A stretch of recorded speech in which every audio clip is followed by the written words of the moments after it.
Bonjour à toutes et à tous, bienvenue pour cette nouvelle édition des Masterclass de l'excellence commerciale où j'ai le plaisir avec Delphine aujourd'hui de recevoir Guillaume Mercier. Bonjour Guillaume. Bonjour. Bonjour Merci Guillaume. d'être avec nous aujourd'hui. Alors avant d'attaquer le sujet qui nous anime aujourd'hui, qui est une vision extrêmement originale et un angle d'attaque extrêmement original sur le sujet du leadership, je voulais prendre quelques minutes déjà pour vous rappeler l'agenda du jour. Donc, on va prendre 2-3 minutes pour présenter au tout début ce qui est Incentive, pour ceux qui ne nous connaîtraient pas. Ensuite, on va attaquer le sujet du jour avec Guillaume, où on parlera enjeux, théorie et pratique autour de cette question du leadership vu sous l'angle du rôle de l'AB. Un petit résumé à la fin, quelques idées bonus pour vous donner de l'inspiration supplémentaire.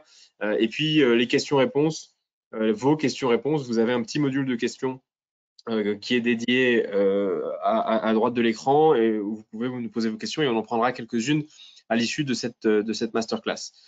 Comme d'habitude, je voudrais vous remercier parce que vous êtes formidables et vous êtes encore une fois très nombreux à être avec nous aujourd'hui pour nous écouter sur ce sujet. Plus de 350 inscrits, presque 400. Merci de votre fidélité. Vous êtes nombreux à revenir semaine après semaine et ça nous encourage à continuer de trouver des intervenants exceptionnels et des sujets originaux pour traiter de questions d'excellence commerciale et traiter aussi de questions d'innovation managériale. Comment est-ce qu'on transforme le management et nos organisations grâce à de nouvelles idées. Quelques mots sur Incentive pour démarrer. Incentive, qu'est-ce que c'est? Incentive, c'est une plateforme digitale, c'est la plateforme de change management pour les organisations commerciales. Concrètement, aujourd'hui, ce qu'on observe chez nos clients, qui sont majoritairement des grandes organisations commerciales, c'est qu'il y a énormément de transformations qui sont à mettre en œuvre dans les organisations. Elles peuvent être des transformations digitales avec l'ajout de nouveaux outils, ça peut être des transformations méthodologiques avec le déploiement de nouvelles méthodes, des transformations marketing avec l'arrivée de nouveaux produits, de nouvelles gammes, de nouvelles offres, des transformations managériales avec des nouvelles méthodes de management et des méthodes de manager coach à déployer.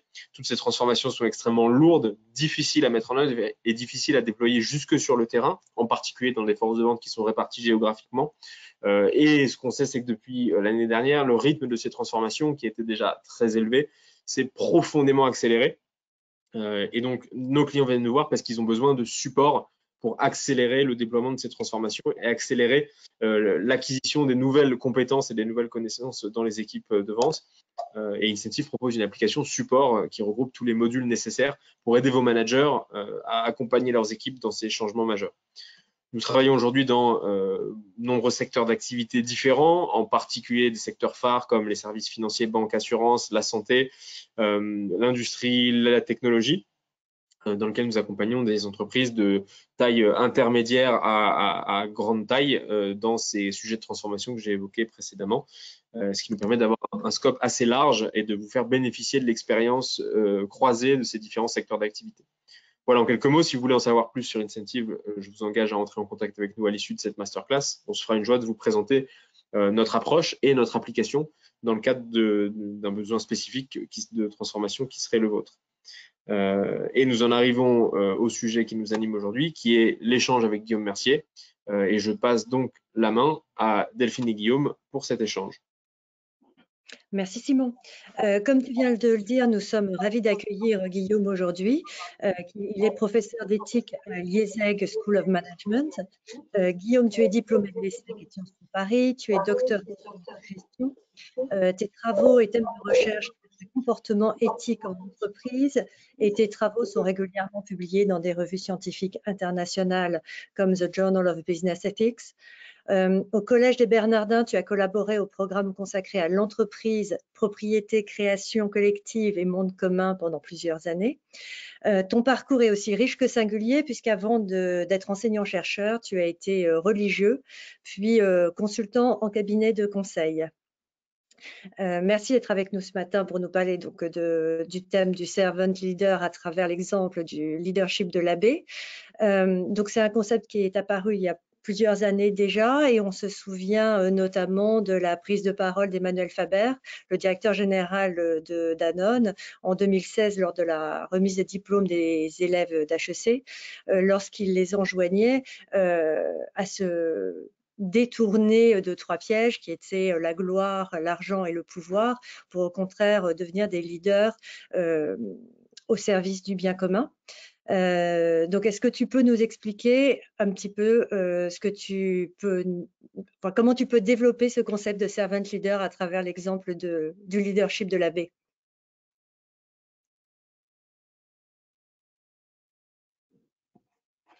Ah, Guillaume, nous n'avons pas le son. Oui, voilà, vous l'avez. Oui, bonjour à tous. Merci Simon et Delphine de m'avoir invité. Delphine, tu parlais d'Emmanuel Faber, effectivement, à la remise des diplômes d'HEC. Effectivement, il disait à ses jeunes étudiants, ses futurs professionnels, il y a 3 pièges à éviter: l'argent, la gloire et le pouvoir. Et ce pouvoir, il allait un petit peu plus loin en disant, le pouvoir, utilisez-le pour servir. Hein, et c'est un peu dans cette approche que je voudrais discuter avec vous. À partir de ce modèle effectivement un peu original qui est le modèle de l'abbé, abbesse. Et je vous pose une question, surtout à vous qui êtes en position de direction, de leadership, de management. Dans quelle mesure ça peut nourrir votre réflexion sur ce que vous pouvez être, ce que vous pouvez devenir? Ce qu'on voit globalement, c'est que quand on regarde un peu le leadership, les théories du leadership, les modèles aussi de leadership, on voit qu'il y a 2 modèles qui s'opposent. Le premier, c'est ce qu'on pourrait appeler le leadership héroïque. Hein, au fond, c'est probablement le modèle qu'on a le plus en tête, hein, d'un leader qui est surplombant, très top-down, qui s'impose beaucoup. Et donc, cette idée de leadership se concentre beaucoup autour de la personne même du leader, qui guide, qui transforme, qui est visionnaire. Et puis, donc, la qualité principale de ce leader, c'est sa puissance, hein, son charisme, et son charisme jusqu'à la démesure, au narcissisme. Vous vous souvenez peut-être de Kenneth Lay, le patron, le PDG d'Enron, qu'on a vu les menottes aux mains en 2002, au moment où à cause de lui, finalement, et à cause du mode de leadership qu'il avait installé, son entreprise s'est effondrée du jour au lendemain. On peut parler de Carlos Ghosn, par exemple, de Steve Jobs. Steve Jobs qui n'a pas eu les déboires judiciaires de Carlos Ghosn ou de Kenneth Lay, mais dont on perçoit progressivement que son mode de management est extrêmement toxique. Voilà. Alors, c'est en partie à cause de ces limites, hein, de cette vulnérabilité finalement de ce modèle de leadership héroïque que se sont développées d'autres formes alternatives, on peut dire post-héroïques, d'un leadership compris de manière plus horizontale. Hein. Donc, on ne regarde pas uniquement le leader, la personne du leader, mais plus le réseau ou les relations autour du leader, hein, dont le leader n'est qu'un des membres finalement. Et donc, on va parler d'un leadership d'un pouvoir plus distribué, partagé, délégué. Et dans ce cas-là, évidemment, on ne regarde plus le leader comme dans sa puissance, mais plus le leader dans son humilité. Donc, ce qui fait qu'on se retrouve face à 2 modèles qui semblent antithétiques, qui semblent s'opposer. Et en revanche, le problème ou la chance, c'est que quand on demande aux employés ce qui les intéresse comme type de leadership, ils disent que ce qu'ils préfèrent, c'est une forme combinée des 2.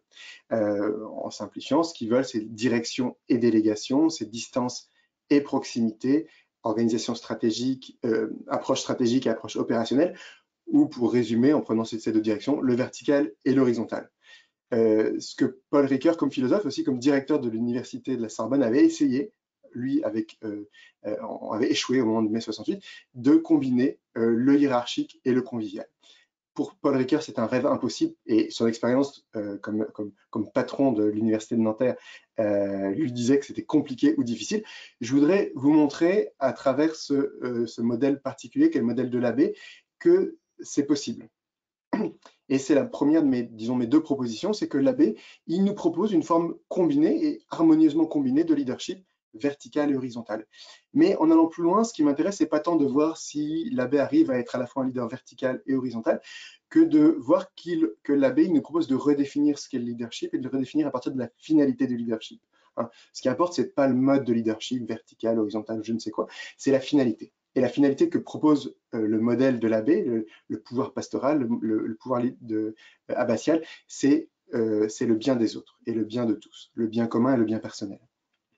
Voilà, c'est ce que je vais essayer de développer. Donc, à partir de ce terrain un peu particulier, on n'est plus dans le monde de l'entreprise. Donc, je vous propose un décentrement de vos habitudes, de votre connaissance, de votre vie professionnelle, pour regarder ces communautés, ces organisations assez atypiques où le travail a un rôle central, Hein, vous le voyez à travers notamment les images du bas pour ce qui concerne les monastères aujourd'hui. Hein, le travail central, ce sont des entreprises aussi, hein, de ce point de vue-là, qui doivent fonctionner, se développer, faire un certain profit pour faire subsister la communauté.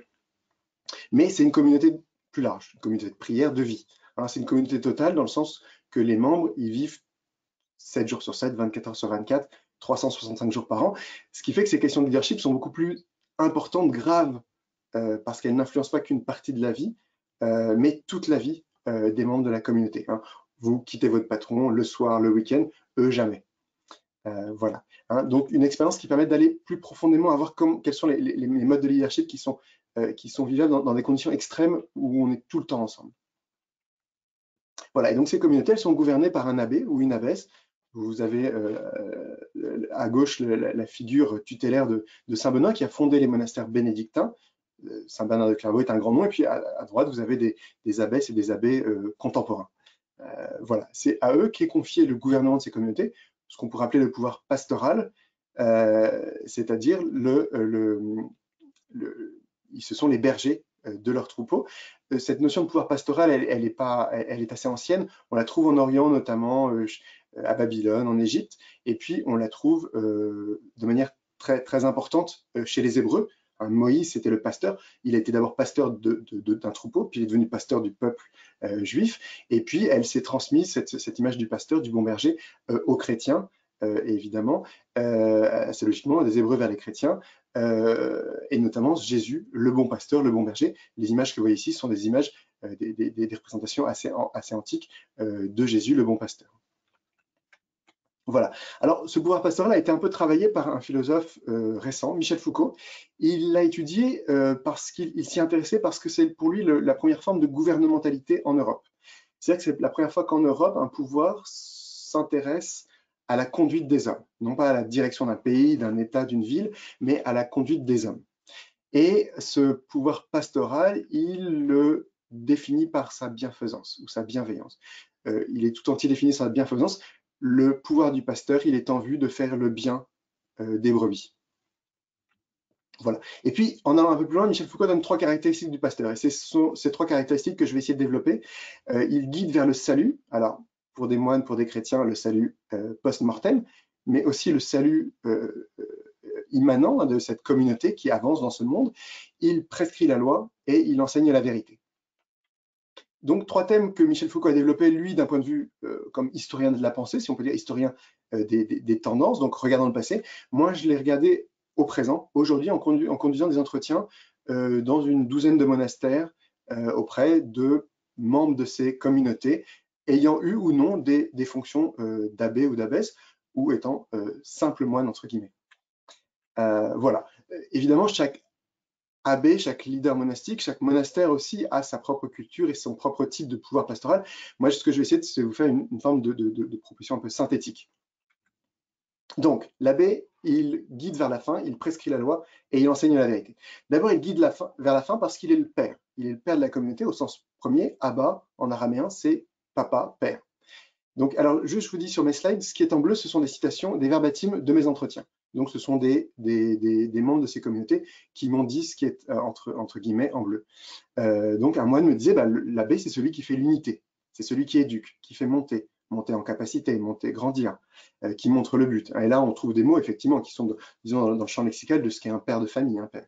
Alors, c'est un père, mais un père qui est dans une position un peu particulière parce qu'il est, pour ainsi dire, adopté. Adopté dans le sens que ce sont les frères, les membres de la communauté qui l'ont élu. Hein, il n'a pas choisi, il n'a pas fait campagne pour devenir l'abbé, mais on lui a demandé un beau jour d'être l'abbé de cette communauté, d'être le père. Hein. Donc, les moines ont pu choisir le père qui leur convenait. Hein. Donc, dans une relation paternelle un peu particulière. Et puis, s'il est père, et donc ça c'est la dimension plutôt verticale, hein, il est aussi, c'est la dimension plus horizontale, il est frère, il reste frère. Il a été frère pendant une grande partie, parfois la plus grande partie de sa vie, et un jour il devient père, mais tout en étant père, il reste frère. Ce que me disait un abbé, j'espère que je reste toujours un frère pour mes frères, hein, que cette responsabilité qui lui est donnée ne le prive pas de sa nature première, qui reste d'être un frère, c'est-à-dire un des membres de cette communauté de destin, et donc de cette recherche ensemble du bien commun. Voilà, on peut dire qu'il est un primus inter pares, un premier parmi ses pairs, un premier parmi ses égaux. Deuxième caractéristique, il prescrit la loi. Et là, on touche à un point qui est important et qui est assez compliqué finalement, qui est l'obéissance. L'obéissance est un terme qui peut paraître péjoratif, que probablement on utilise très peu quand on parle de leadership. Il est intéressant de voir comment il est utilisé ici, verticalement et horizontalement. Obéir, c'est ob audire, donc c'est écouter par en dessous, et donc il y a les membres qui, en dessous, d'un point de vue hiérarchique, écoutent celui qui, au-dessus, leur prescrit la loi. Et celui ici, au-dessus, qui prescrit la loi, c'est l'abbé. Alors ce pouvoir d'être obéi, c'est un pouvoir qui s'exerce dans un cadre de sagesse, c'est un pouvoir de sagesse, ce que me disait un de mes interviewés, il a un pouvoir, l'abbé, mais un pouvoir pour faire grandir. Ce qui d'ailleurs fait, Emmanuel Faber faisait écho indirectement et probablement sans le savoir, à ça, effectivement, un pouvoir pour servir, pour être au service de la croissance des autres. Puis ce pouvoir de sagesse, il est aidé, l'abbé, à l'exercer par ce qu'on peut appeler un contrôle ou une aide, qui sont des visites canoniques, c'est-à-dire que régulièrement, des abbés ou des abbesses extérieures, notamment des abbés ou des abbesses expérimentés, qui ont développé une sagesse pratique, une intelligence pratique, viennent visiter la communauté et voir justement si ce leadership est exercé de manière constructive et si l'obéissance s'exerce de manière constructive pour faire grandir. C'est contrôler l'abbé. Dans des cas extrêmes, ça peut être demander à l'abbé de renoncer à sa charge. C'est très rare, heureusement, mais c'est surtout l'aider, voilà, à acquérir plus de finesse, plus de sagesse dans son exercice du pouvoir et de l'obéissance. Et puis, s'il est celui qui doit être obéi, il n'est pas le seul à être obéi, et cette capacité ou ce pouvoir d'être obéi, il le partage avec d'autres dans un partage du gouvernement. Il a un conseil d'autres membres de la communauté, souvent assez âgés, assez expérimentés, qui partagent leur sagesse avec l'abbé dans la prise de décision, certaines décisions. Et puis, il est entouré du chapitre qui réunit tous les frères. Tous les frères ont voix au chapitre, l'expression que vous connaissez. Ils ont voix au chapitre parce que ce gouvernement, à la fin, il est partagé par tous. Donc, il y a la volonté d'être obéi, certes, mais en vue d'une responsabilisation de chacun, mais dans le cadre aussi d'une responsabilisation de chacun ou d'une subsidiarité, un partage du pouvoir. Donc, être obéi, c'est la dimension plus verticale, mais il est aussi l'abbé, celui qui obéit. Et là, on est dans une dimension horizontale, toujours ob audire, mais qu'on comprend un petit peu différemment dans le sens, non pas qu'il est en dessous d'un point de vue hiérarchique, mais qu'il doit adopter une position un peu en dessous, dans le sens d'une position d'humilité, d'attention à l'autre et de respect de l'autre. Et quand on dit, quand je disais l'abbé, le pouvoir de l'abbé, il est dicté par la bienveillance, c'est la recherche du bien de l'autre et donc l'écoute humble, attentive du bien de l'autre. Il n'est pas celui qui dit à l'autre quel est son bien, mais celui qui essaie de discerner, de comprendre quel est le bien de l'autre qu'il va essayer d'atteindre à travers ce pouvoir. Donc, une obéissance par son comportement, son positionnement d'humilité, d'attention au bien de chacun. Il est celui qui obéit de multiples manières. D'abord, il obéit à la règle, d'abord, il obéit au choix des frères qui l'ont élu. Il n'a pas fait campagne, il n'a pas voulu. Certains abbés me disaient que en fait, c'était pas une expérience qu'il vivait avec plaisir, il le vivait avec responsabilité. C'est une charge au sens propre, et d'ailleurs c'est ce qu'on voit dans l'histoire. Là encore, Michel Foucault insiste sur cette dimension de charge, de responsabilité qui nous est donnée. Le pouvoir, on ne l'exerce pas par plaisir dans cette optique monastique, mais il obéit au fait qu'on lui a demandé de prendre cette responsabilité. Et ensuite, il obéit à la règle de vie, écrite par Saint Benoît il y a 1500 ans maintenant, qui est évidemment interprétée, vécue différemment aujourd'hui d'il y a 1500 ans, mais qui reste un texte valide et intéressant pour aujourd'hui. Et donc cette règle, elle reste le cadre qui prescrit comment atteindre ensemble le bien commun, comment organiser la communauté, l'organisation, le monastère. Et puis finalement, et disons en premier, il obéit au bien de chacun des frères. On retrouve cette dimension de bienveillance. Ce que me disait une sœur, finalement, l'abbesse, c'est elle qui a le plus à obéir. Elle n'a pas à obéir aux petites choses de la vie courante où on lui demande d'obéir pour faire telle ou telle activité, mais elle obéit encore plus parce qu'elle doit obéir au tempérament de chacune de ses sœurs. Se mettre à l'écoute de chacune de ses sœurs et obéir au bien qu'elle discerne chez chacune de ses sœurs. Donc, obéir, être obéi et obéir. Et finalement, l'abbé ou l'abbesse doit enseigner la vérité. Là encore, de manière verticale et horizontale. L'abbé, il enseigne la vérité. Au fond, qu'est-ce que c'est enseigner la vérité? C'est la vérité sur ce qu'est la communauté, sur ce qu'elle doit être, sur les errements de la communauté qui sont rectifiés, sur où aller. S'il guide vers la fin, il est aussi celui qui va essayer de discerner quelle est cette fin commune. Pour transcrire ça dans l'entreprise, ce serait la vision, la mission de l'entreprise, mais aussi les règles de vie, comment fonctionne l'organisation, ce qui fonctionne mal, ce qui doit être rectifié. il le fait par la parole et par l'exemple, ce qui est assez typique hein, d'un leader, d'essayer d'être cohérent entre parole et comportement. Hein, il est là pour montrer l'idéal qui va être atteint, qu'on va viser ensemble. Et puis, évidemment, s'il enseigne cette vérité, elle ne sort pas de nulle part, ou elle ne sort pas que de lui-même, que de son chapeau, au fond, parce qu'il est baigné dans une communauté, très ancré dans cette communauté, dans cette organisation, parce qu'il y a vécu longtemps, même avant de devenir abbé, leader, cette vérité qui vient de lui, qu'il propose à son organisation, à sa communauté, elle est le fruit de la maturation de la communauté, de la culture du monastère. Hein, cette espèce d'interaction entre la communauté et la communauté fait son abbé, et l'abbé fait sa communauté. Hein, donc c'est une vérité qui est cohérente, alignée à la culture de l'organisation. Alors il enseigne la vérité depuis sa chair, si on peut dire, mais il est aussi celui qui doit faire émerger la vérité ou même laisser émerger la vérité. Donc être capable de prendre du recul, de laisser de la place aux autres, hein, de se mettre en retrait pour laisser les autres participer à cette réflexion sur ce qu'est la vérité de la communauté. Donc il a un rôle plutôt de gardien du dialogue, gardien du discernement, facilitateur dans les discussions en chapitre, et laisser de la place à chacun des frères. Et même Saint Benoît insistait déjà au VIe siècle dessus, il doit être attentif à la parole de chacun des membres de la communauté, même le plus jeune. Hein. Si je transpose, même le stagiaire, même celui qui est en période d'essai, peut apporter quelque chose à la définition de la vérité de ce qui doit être vécu dans l'entreprise, la mission, la vision de l'entreprise. Donc, faire émerger la communauté, ce que me disait un frère, il doit être assez distant de son propre point de vue, hein, il ne s'agit pas d'imposer sa vérité, pour être capable d'admettre que tel frère a une vision qui est plus adaptée, meilleure que la sienne. Voilà. Donc, il guide vers la fin, il prescrit la loi, il enseigne la vérité. Bon, j'ai évidemment beaucoup synthétisé, mais j'ai été suffisamment long. Je voudrais en tirer quelques conclusions. Je pense que vous l'avez vu, hein, il y a toujours cette dimension verticale et horizontale qu'on voit dans chacun de ces trois mouvements. Et on voit bien ici une forme de leadership combiné, hein, vertical et horizontal. Et un équilibre entre les deux, entre le vertical et l'horizontal. J'ai écrit équilibre dynamique parce que, d'abord parce qu'il y a une diversité d'abbés, de communautés, et donc chaque abbé, chaque communauté a son propre style, sa propre culture, qui va amener cet équilibre à être plus ou moins vers la verticalité ou plus ou moins vers l'horizontalité, selon ce qui est le bien perçu par le leader et les membres. Et puis parce que si l'abbé doit s'adapter au bien de chacun, doit être attentif au bien de chacun et aussi au bien de tous, eh bien, il va devoir jouer hein, sur ces deux axes, vertical et horizontal, pour essayer d'adapter son leadership au bien de chacun et au bien de tous, hein, et aux événements, aux situations, au contexte. Hein, donc, il ne s'agit pas de trouver, de trouver une espèce d'équilibre parfait, mais de faire bouger l'équilibre entre le vertical et l'horizontal selon ce qui sert le mieux, le bien de chacun et le bien de tous. Mais ce qui est plus intéressant, c'est qu'on voit que, au fond, enfin, j'espère que vous avez pu le percevoir à travers ce que j'ai présenté, la question du mode de leadership est assez secondaire. Hein. Ce qui compte vraiment, c'est le service, la recherche du bien de l'autre, la bienveillance et la bienfaisance à l'égard de chacun et à l'égard de la communauté. Hein. La primauté de la finalité commune, ce qui amène une obéissance mutuelle, au fond, la question n'est plus de savoir qui obéit ou qui est obéi, etc., mais comment est-ce qu'on obéit au bien de chacun, non seulement le leader qui doit obéir au tempérament de chacune de ses sœurs, pour reprendre la citation de tout à l'heure, mais aussi à chacun des membres qui doit obéir au bien de chacun et au bien de tous.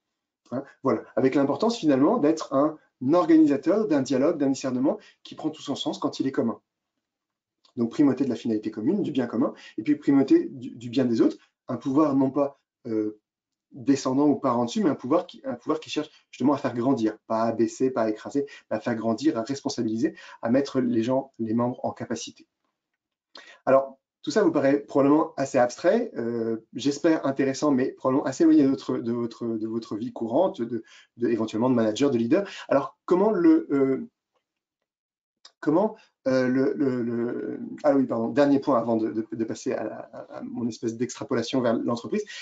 Ce sur quoi je voudrais insister, hein, c'est le résumé de mes 2 bullet points précédents, c'est qu'en fait, la question de la distance au pouvoir, faut-il un leader très surplombant, un leader très proche, on s'en fiche un petit peu. Hein. Ce qui compte, ça devient secondaire et ça devient relatif au bien de chacun. Il faut dans certains cas un leader très surplombant parce que le cas est grave et qu'il faut une unité de décision, parce que tel frère est vraiment perdu et a besoin d'être vraiment pris en main paternellement.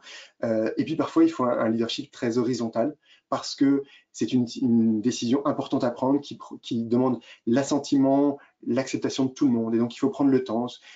Quand on va décider de fonder une nouvelle communauté dans un autre pays, par exemple, ça peut prendre 1 an, 2 ans. Et on prend le temps de laisser à chacun la possibilité de faire émerger cette vérité commune progressivement. Hein. Donc voilà, distance au pouvoir, on s'en fiche en fait. Ce qui compte, c'est que le pouvoir soit vraiment, dans tous les cas, distant ou pas distant, au service du bien de chacun et du bien des autres. Alors donc, j'en reviens à cette question. Comment extrapoler un petit peu, essayer, alors ce que je vais vous proposer est préliminaire, mais comment extrapoler ça vers le monde de l'entreprise et le leadership qu'on connaît plus dans nos organisations professionnelles. Alors je pense que ça demande un travail du leader de se poser cette question qui me semble être une question existentielle. Qu'est-ce qu'il veut pour lui? Qu'est-ce qu'il veut dans sa vie? Alors ça paraît des grandes questions, mais je pense que c'est important de se dire, mais quel est le leadership qui prend du sens pour moi? Quand je pense à ma retraite, quand je pense à ma mort, qu'est-ce qu'à ces moments-là de passage, je voudrais pouvoir dire de moi comme professionnel? Quand je regarderai, je ferai un bilan de ma vie professionnelle, qu'est-ce que je voudrais dire de moi? Et notamment, qu'est-ce que je voudrais dire de mon leadership? Est-ce que j'ai été un bon leader? Voilà, imaginez-vous le jour de votre pot de départ à la retraite, imaginez-vous sur votre lit de mort, qu'est-ce que vous voudrez penser de vous-même en termes de leadership? Quel est le sens que vous voulez donner à votre leadership? Et ça demande aussi de vous poser la question de quelle place vous voulez donner aux autres dans votre leadership. Est-ce que vous voulez vous concentrer sur la performance, sur le fonctionnement de votre entité comme organisation? Et dans ce cas-là, vous n'êtes pas dans une optique de gouvernement ou pastorale, vous êtes un peu comme le roi, comme le dirigeant qui va conduire sa cité, son État. Le pouvoir pastoral, ce qu'il propose, c'est de ne pas se concentrer sur l'organisation, mais sur les membres.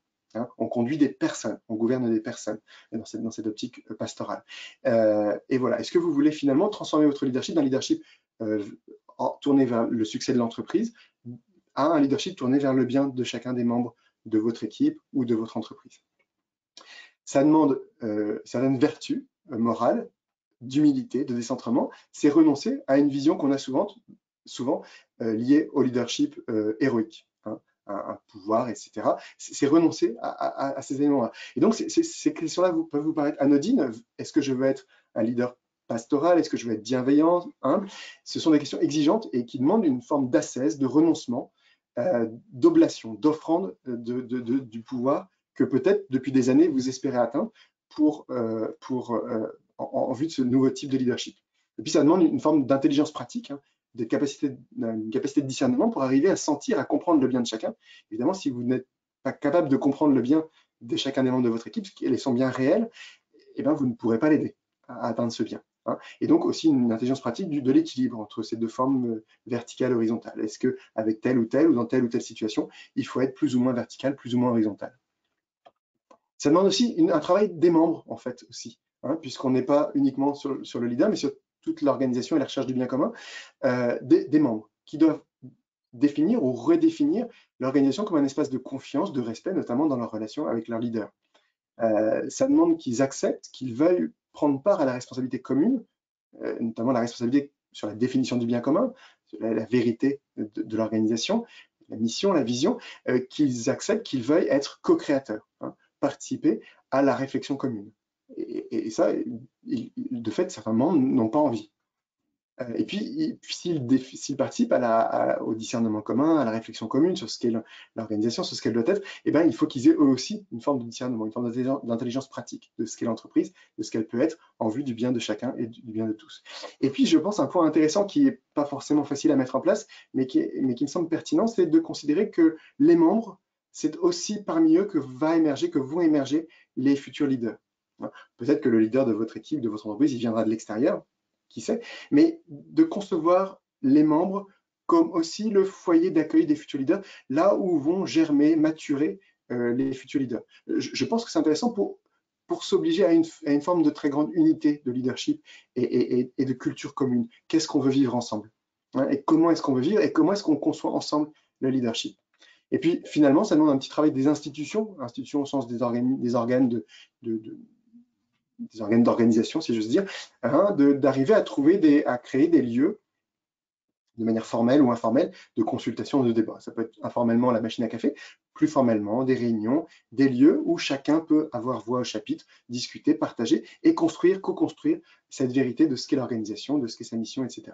Et puis des organes aussi de contrôle, hein, je vous parlais des visites canoniques, des abbés ou abbesses extérieures qui ont acquis une grande sagesse, une grande expérience et qui viennent visiter, aider le leader, aider les membres aussi à se positionner par rapport à ce leader, et ben, je pense que c'est très pertinent. Hein. Depuis quand aucune personne senior de votre organisation n'est venue visiter votre équipe pour voir comment ça se passe, discuter avec chacun séparément pour réfléchir ensemble comment est-ce qu'on arrive à faire que ce leadership, hein, que ce fonctionnement d'équipe, d'unité, d'organisation, il soit plus efficace en vue de la production ou du service que votre entreprise donne, mais aussi plus efficace en vue du bien de chacun et de tous. Voilà, je m'arrête là et je serai très heureux de discuter avec vous, de répondre à des questions, même si tout ça est encore assez préliminaire, donc je n'aurai pas forcément de réponses à tous. Merci beaucoup Guillaume pour cette présentation extrêmement enrichissante et qui effectivement tire un pont entre deux modèles de leadership qui sont très souvent opposés de nos jours. On a beaucoup de questions, donc on va en prendre quelques-unes puisqu'il est déjà midi. Alors, une première question, remarque que je trouve amusante, c'est est-ce que les visites canoniques, c'est une sorte de coaching? Oui. Alors, évidemment, dans les cas extrêmes, ça peut être parce qu'il y a vraiment un problème, la communauté va exploser, il faut demander à l'abbé, à la messe de partir, mais c'est pas du tout vu comme ça. C'est prévu, c'est possible, hein, et tant mieux que ça arrive, parce que parfois, il faut mettre dehors un leader, mais c'est effectivement vraiment la volonté de coaching. Et donc, les visiteurs canoniques, ils vont écouter chacun individuellement. Hein, et à partir de là, essayer de se faire une compréhension des mécanismes de fonctionnement dans la communauté et pour arriver effectivement à donner des conseils aux membres de la communauté et au leader lui-même et effectivement l'aider. Ok. Alors, il y a beaucoup de questions qui reviennent autour d'un sujet qui semble faire quand même une grande différence entre le modèle abbatial et le modèle de l'entreprise. C'est que, si j'ai bien compris, l'abbé est coopté et désigné par les frères, ce qui n'est pas le cas ou extrêmement rarement le cas du manager dans l'entreprise, du leader dans l'entreprise. Est-ce que, Guillaume, tu as des exemples de cas où les leaders, les managers sont cooptés dans l'entreprise? Et sinon, comment est-ce qu'on fait la différence finalement entre ces deux mondes? Alors, j'ai au moins un exemple, c'est une entreprise alors qui a dont certains fonctionnements ont été un peu critiqués d'un point de vue éthique, mais qui s'appelle Hervé Thermique. Bon, vous connaissez peut-être. Si vous allez sur Internet, vous verrez, visiblement, il y a une petite polémique parce qu'ils auraient fait des classements, enfin bon, bref, de leurs employés, ce qui est peut-être un peu malheureux, mais ils ont cette idée qu'effectivement, le nouveau leader, il est coopté. Ce qui fait que le fait qu'il soit coopté, c'est intéressant parce que ça veut dire qu'il y a une forme d'accord, plus ou moins, sur le nouveau leader. Alors, il y a toujours des gens qui ne vont pas être d'accord, mais il faut qu'il y ait une forme de consensus, hein, qu'un consensus se forme sur le nom d'une personne. Donc, pourquoi pas l'imaginer après tout, hein, pourquoi aller toujours chercher à l'extérieur? Pourquoi considérer que c'est toujours du haut que se décide quel est le leader d'une équipe? Au fond, qui connaît mieux, qui sait mieux que l'équipe même le leader dont elle a besoin? Alors, ça demande une responsabilité évidemment de chacun des membres de l'entreprise, hein, ou de l'unité, hein, qui évidemment qui ne choisissent pas le type qui est le plus tir au flanc ou quoi que ce soit pour ne plus rien faire, évidemment. Hein, mais pour les moines, la question ne se pose pas parce qu'ils mettent leur vie en jeu. Hein, donc, ils veulent quelqu'un qui va vraiment pouvoir les conduire de manière pertinente. Donc, moi, je vous donne cet exemple de cette entreprise, mais pourquoi ne pas le penser dans votre entreprise? Alors, peut-être pas pour le PDG, mais pourquoi, et encore que, mais pourquoi pas au niveau de certaines équipes. Et on voit notamment dans le modèle des entreprises libérées qu'il y a cette réflexion, hein, sur plus de la cooptation. Donc, le modèle d'entreprise libérée, là encore, c'est un modèle nouveau où finalement, on va essayer de casser cette logique d'un pouvoir très vertical pour libérer la responsabilité plutôt qui viendrait bottom-up. Ok, et dans la présentation, Guillaume, tu as beaucoup insisté et peut-être de manière un peu opposée entre finalement le leadership qui se concentrerait sur la performance, les résultats de l'entreprise versus un leadership qui se concentrerait sur le bien-être du collaborateur. On a pas mal de questions qui nous disent mais comment est-ce qu'on concilie les deux? Parce que finalement, moi manager, moi leader, on me demande à un moment de sortir des chiffres, quoi, hein, des résultats. Est-ce que c'est inconciliable et qu'il faut faire un choix tranché, ou est-ce qu'il y a un terrain intermédiaire où on peut concilier les deux? Alors, merci pour cette question parce que je pense que c'est pas ce que je voulais dire exactement. Ce que je veux dire, c'est qu'il y a l'abbé, le leadership pastoral, monastique, il va décentrer l'attention du leader de la performance de l'organisation vers le bien de chacun des membres de la communauté et vers le bien de toute la communauté. Mais pour une entreprise, qu'est-ce que le bien de la communauté? sinon aussi la performance économique. Ces organisations dont je vous parle monastiques, elles sont aussi des entreprises. Hein, ils cherchent pas à faire du profit, mais il faut qu'ils subsistent. Ils ont parfois besoin de faire du profit pour pouvoir se développer, changer d'activité, par exemple, ou acheter des machines, des choses comme ça, enfin investir comme une entreprise. Ces organisations, elles sont pour certaines les plus anciennes millénaires. Bon, combien d'entreprises du CAC 40, du Dow Jones sont millénaires? La réponse est aucune en fait. Ces entreprises, elles sont plus durables qu'aucune des entreprises qu'on connaît aujourd'hui, et on voit que de plus en plus aujourd'hui, la durée de vie des entreprises se réduit. Donc, finalement, se dire c'est l'un ou l'autre, ça me semble toujours risqué. J'ai du mal à percevoir comment une entreprise qui ne s'intéresse pas à ses membres et de manière vraiment très active, hein, à ses membres, à ses leaders, aux talents, etc., peut subsister. Donc moi, je ne l'oppose pas. Évidemment, l'abbé, il insiste principalement sur le bien de chacun et le bien commun, ce qui n'exclut pas, dans le bien commun, effectivement, il faut prendre en compte qu'une partie du bien commun, c'est que l'organisation, elle prospère. Il ne s'agit pas de faire forcément des profits faramineux, mais de prospérer, donc d'être capable de se développer, de continuer à faire son activité, à vendre ses produits, etc. Donc effectivement, ça ne me semble pas du tout antithétique. Voilà, ce leadership, il insiste très fortement sur l'attention aux personnes, mais il me semble que de toute façon, l'attention aux personnes, c'est une clé du succès d'une entreprise d'un point de vue commercial, parce que finalement, on peut même extrapoler ce modèle aussi à l'attention à l'égard des clients. Hein, et l'attention à l'égard des clients, c'est le fondement du marketing. Voilà. Alors, bon, c'est un peu sommaire ce que je dis, mais je pense qu'il ne faut pas l'opposer. Mais je pense qu'il est intéressant de se dire quelle est la première chose que je regarde, quelle est la première responsabilité que j'ai comme leader. Et il me semble intéressant de se dire, est-ce que ma première responsabilité, elle n'est pas à l'égard des gens que je gouverne, entre guillemets, c'est-à-dire dont la conduite m'est confiée. Et que ça n'est que parce que je m'occupe bien d'eux que l'entreprise fera du chiffre d'affaires, aura un succès économique. Ok. Et dans la présentation, Guillaume, tu as également beaucoup parlé de recherche du bien commun.